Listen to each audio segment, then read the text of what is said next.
Today on Locked On MLB, we have more of our conversation with the great Bob Kendrick, president of the Negro Leagues Baseball Museum. You are Locked On MLB, your daily MLB podcast, part of the Locked On Podcast Network, your team every day.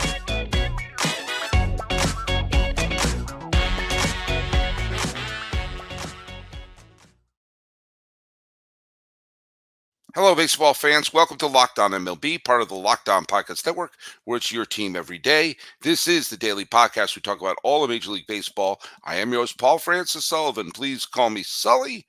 I have been a baseball podcaster for well over a decade now. This is my 10th, not my 10th year, it's my 6th year. Let's not get ahead of ourselves here on the Locked On Podcast Network. I'm not even going to edit that out. Follow us at Locked On MLB Pods on Twitter or on Instagram. I'm your pal Sully. I'm at Sully Baseball on Twitter, Sully Baseball Podcast on Instagram.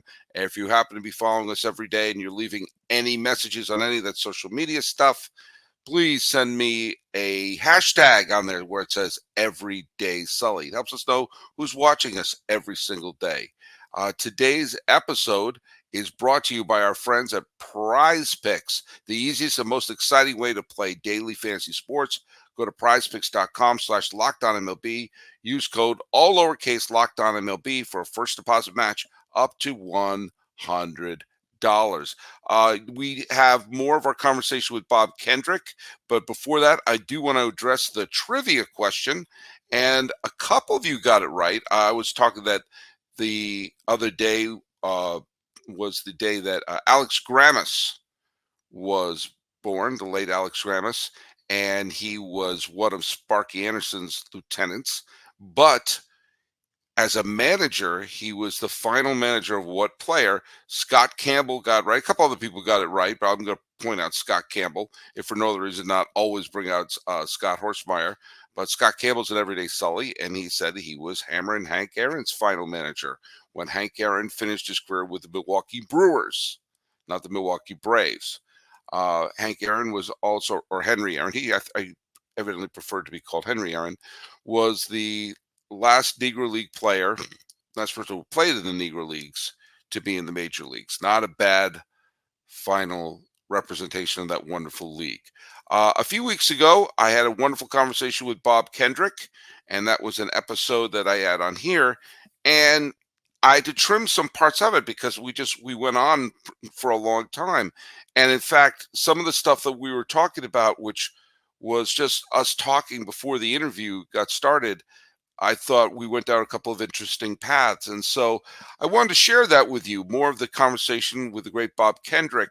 I will tell you that we talked via Zoom instead of the normal setup we have here. So the picture goes back and forth between the two of us because that was the only way we could get in contact that day. But it was still a really cool conversation, and I wanted to share this part of it. So here is more of my conversation with the great Bob Kendrick, who is the president of the Negro Leagues Baseball Museum.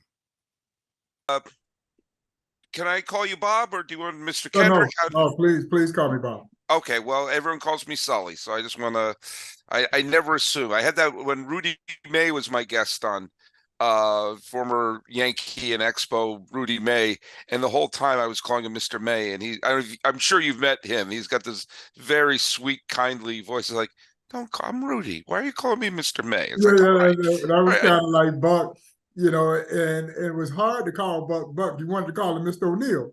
Oh, yeah. He said, my daddy was Mr. O'Neill. I'm just Buck. Oh, there you go.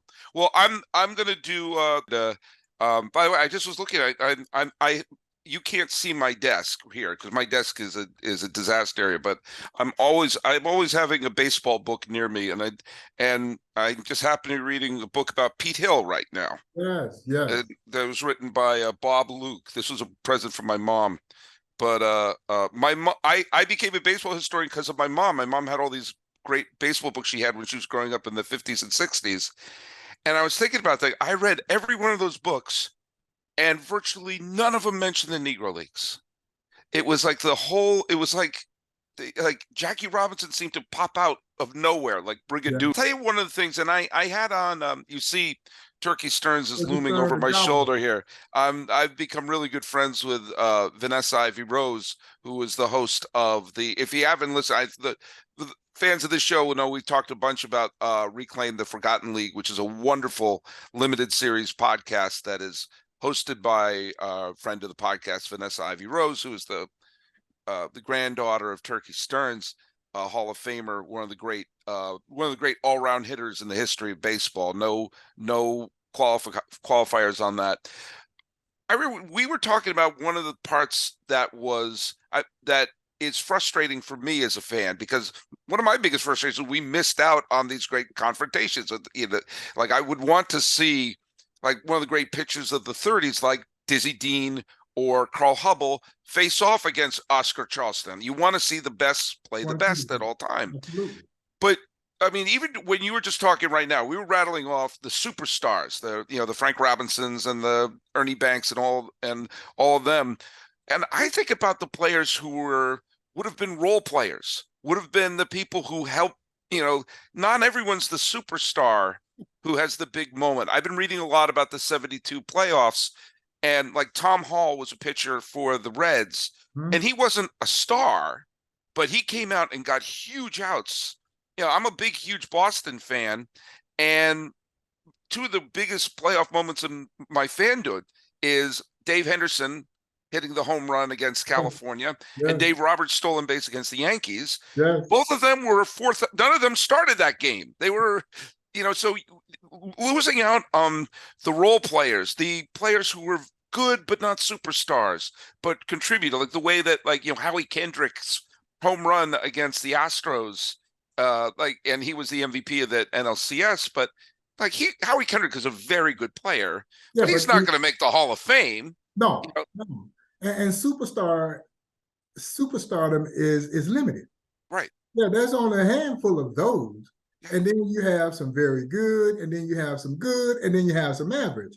Well, there was no room in the major leagues for the average or good Negro Leagues player. Right. They weren't going to fill those roles. If they came in, they better come in swinging, because if not, they were going to get sent back down to the minor leagues. And so many of those players toiled in the minor leagues, even though they were lighting up the minor leagues, and they could never get back, and so that was the unfortunate side of that racism that was still part of the league there. You just didn't see the black utility player. Right. They had to come out. And that's the interesting thing, because Jackie Robinson came out of the gate slow. Yeah, he came out slow. And fortunately, Branch Rickey and those guys gave him time to get his feet up underneath him. And then he gets red hot. And then wins Rookie of the Year. Larry Doby, when he comes up in 47, he had no chance to get acclimated, thrown right into the fire, and he comes out slow. But Bill Veeck was patient with him. And then the very next year, it pays off.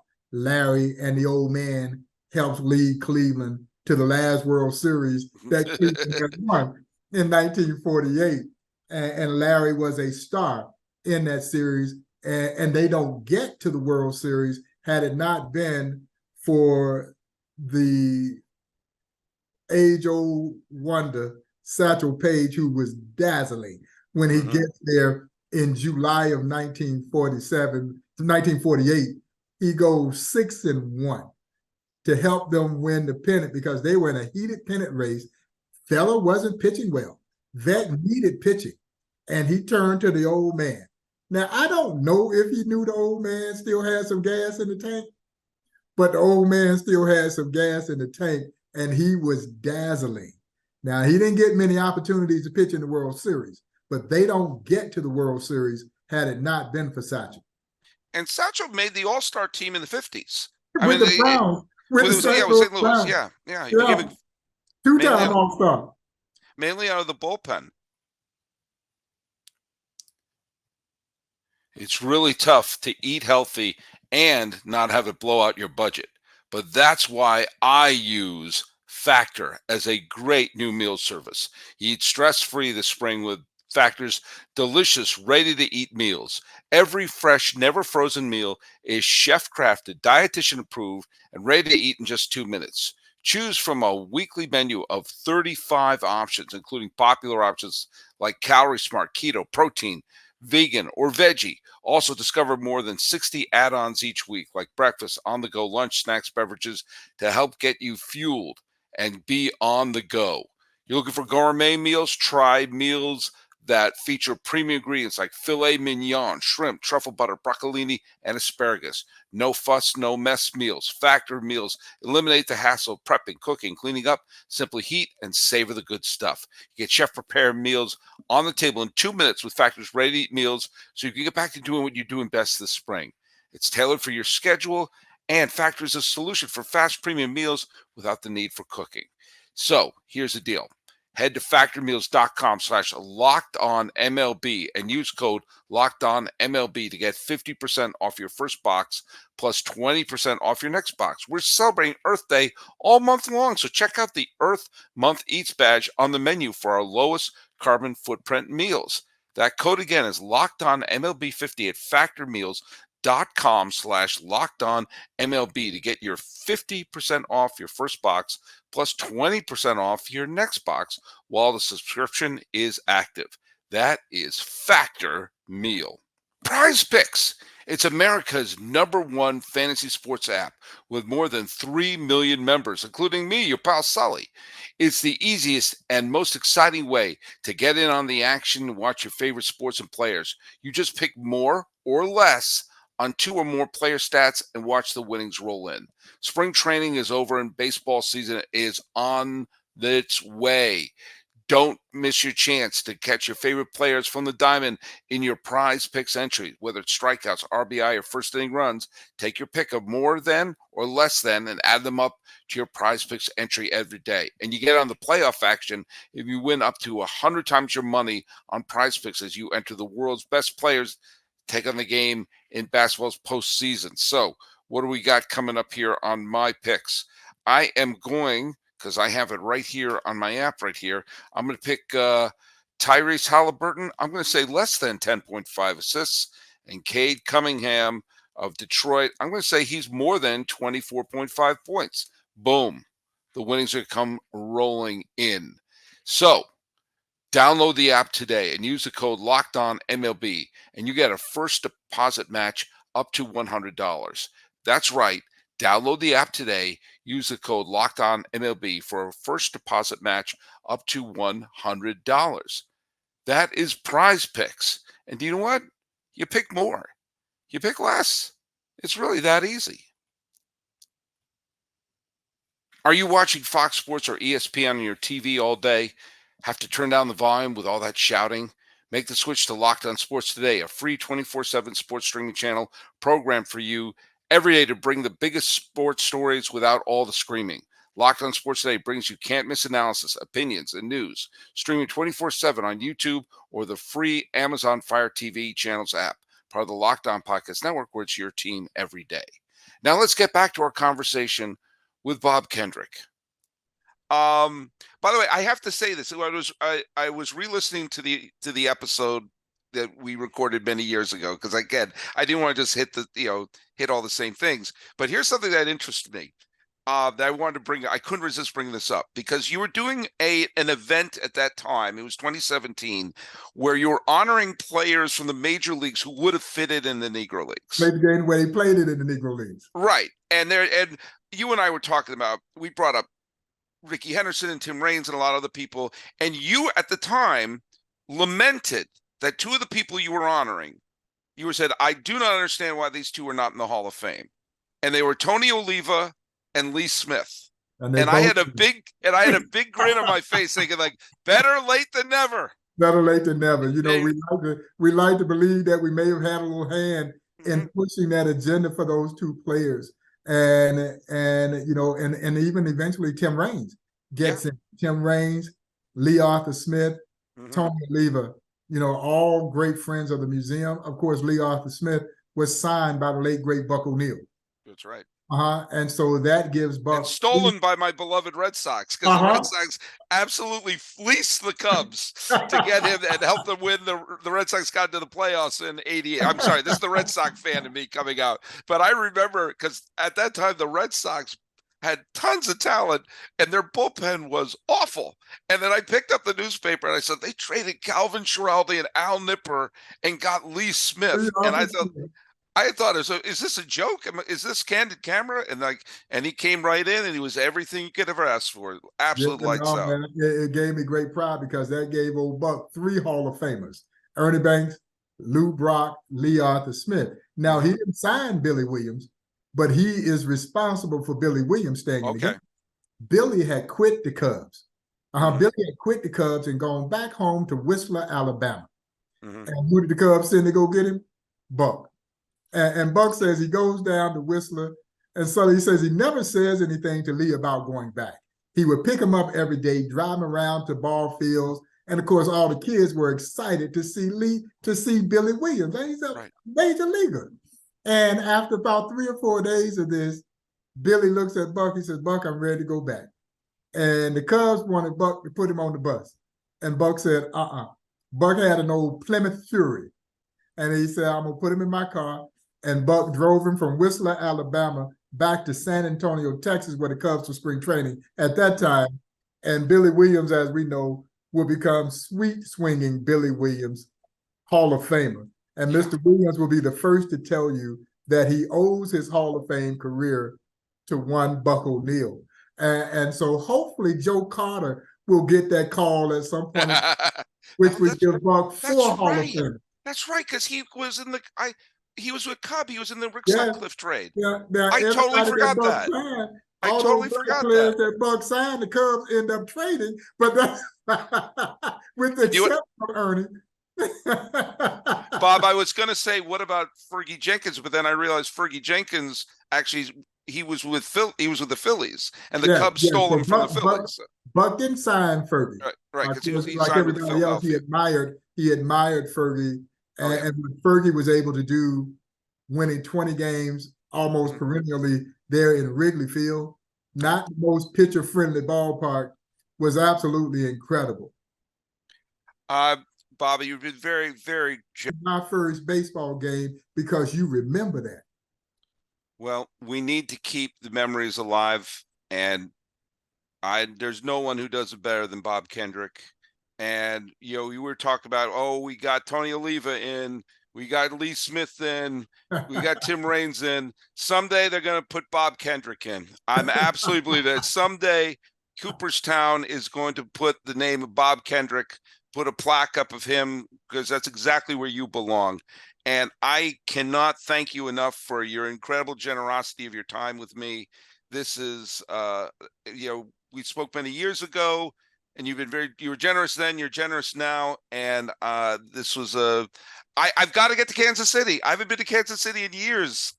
You got to come out. You got to come out. You got to come see this museum. And as you may know, we just announced plans to build a brand new Negro Leagues Baseball Museum, a new 30,000+ square foot standalone facility that we are tremendously excited about. It's daunting because we got to raise some $25-30 million to get it done. Let me see what I got.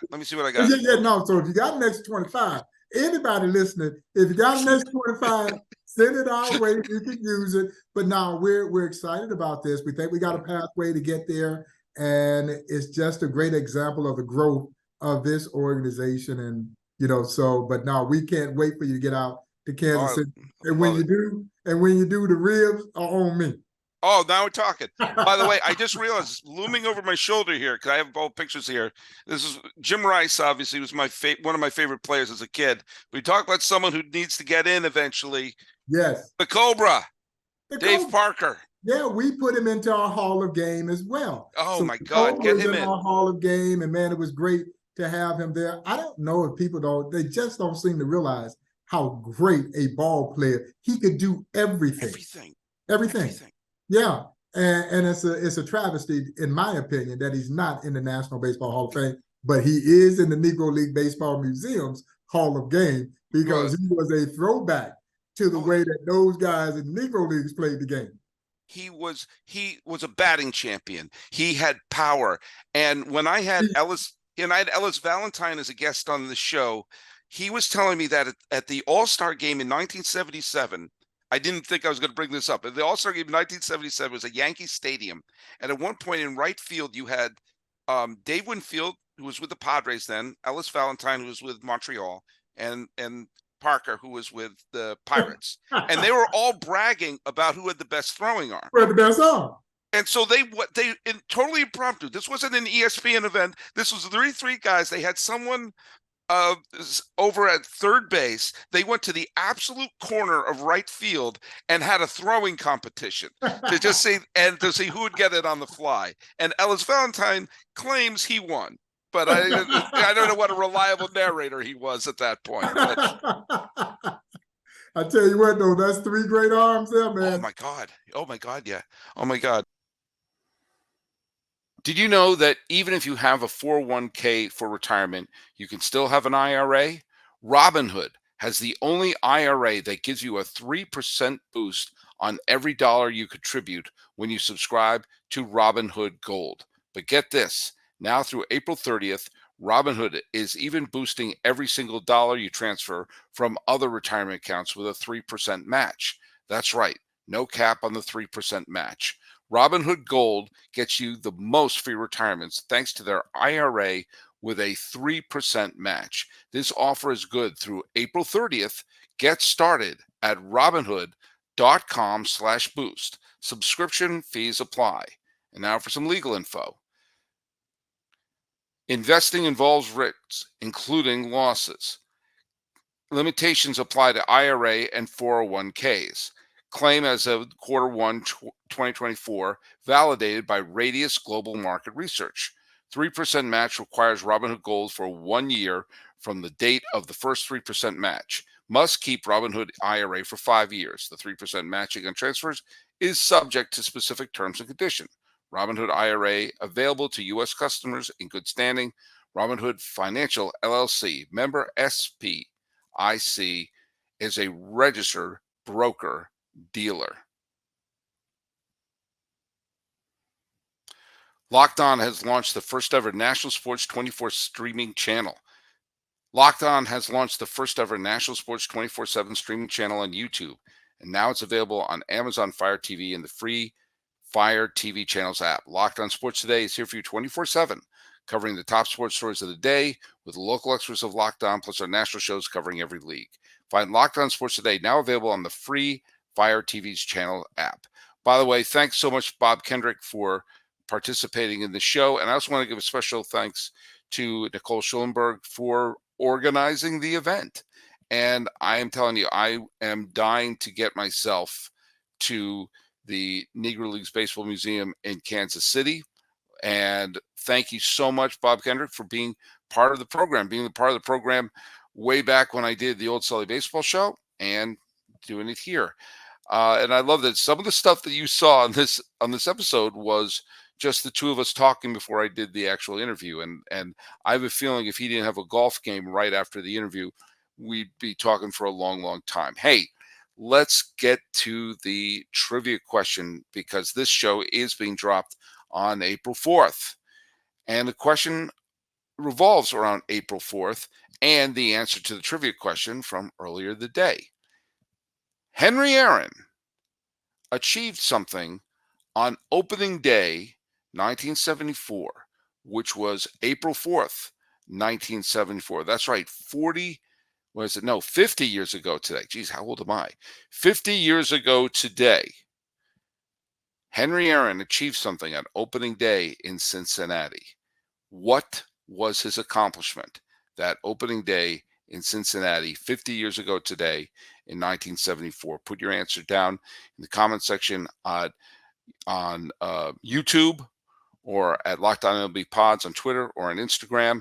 And I'm your pal Sully at Sully Baseball on Twitter, Sully Baseball Podcast on Instagram. Bringing the great Bob Kendrick to the Locked On world. This has been Locked On MLB for the 4th day of April 2024. I am your host, Paul Francis Sullivan. Please call me Sully.